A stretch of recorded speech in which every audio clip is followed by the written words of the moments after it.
disappointing. And Seifield Buffs recap here on 850KOA.com. The Buffaloes were up by 10, 27-17, with 5:11 to play. And somehow, someway, the Cougars of Washington State come back and beat your Buffaloes 31-17 in the first ever Pac-12 game here at Folsom Field. Along with Larry Zimmer, I'm Mark Johnson. Partner, you got the sense, being in the locker room after this one, that not many people had any words to explain this one to anybody. There's a lot of frustration there, and I can understand it.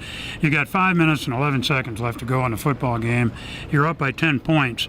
All I can say is, it's a devastating loss to a team that really needs a win. And aside from that, it's also a huge collapse on both sides of the ball. There's something about football and sports in general where you talk about playmakers and learning how to win. There are two intangibles that somehow a team has to learn. Now, obviously, this has been a program with a lot of losses here in recent years. You've got a coaching staff that's filled with a bunch of guys who have won a lot of football games. Somehow they've got to impart that knowledge. And I don't know if you do that until you get new talent in or how it happens. I don't either. I guess if I had the answer to that, I'd be making all the big bucks. You're not keeping it a secret? No. Okay. No. If I knew that, I'd be making the big bucks of all the coaches. But no, I don't know what it is. We talked about it when Colorado had a third down and 6 yards to go. Mm-hmm. No more timeouts for Washington State. They needed one first down, and the game's over. They can sit down, run out the clock. They didn't get that first down. And, the good teams would have gotten it and would have won the football game. That's how you put a football game away. Or you make a big stop on defense. You have a second chance on defense. They're at the 10-yard line, for crying out loud. They don't have any timeouts. And they go score a touchdown in 40 seconds. Somebody has to come up with a big play. And playmakers, that's what you talked about. I don't think you can coach that. I think it just has to be there. Well, Marquise Wilson is a playmaker for Washington State. He is, no question. He had the 63-yard touchdown reception, broken coverage in the back end for the Buffaloes, and they ended up falling. Now, if you would have told me before this game that Colorado would have rushed for 160 yards, 100-plus, 15th time in Roddy Stewart's career that he rushes for 100 132. Yeah, I would have thought the Buffs would have won this ball game. Well, I would have too. The passing game wasn't quite up there, but nevertheless, Hansen was over almost 60% of his completions. Right. A lot of them were short passes, but a lot of mistakes, a couple of fumbles.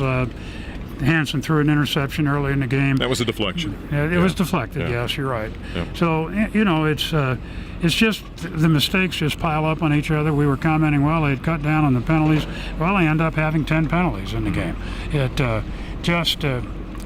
This team just has to come back again, and next week it's not going to be easy. No, in a league like the Pac-12, there aren't easy games, but this was one you looked at saying it was going to be at home against a Washington State team that's been down. They've only had 7 wins previously in the 4 seasons, in fact, under Paul Wolf.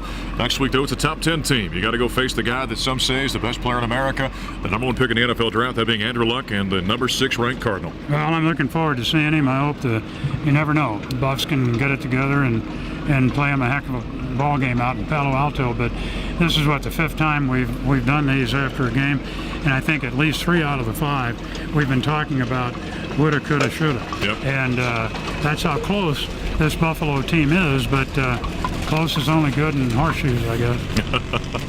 Well, the Buffs were up by 10, 27-17 with 5:11 to play, and as the winds kick up here at Folsom Field, it blew away a Buffalo's victory as they end up falling 31-27.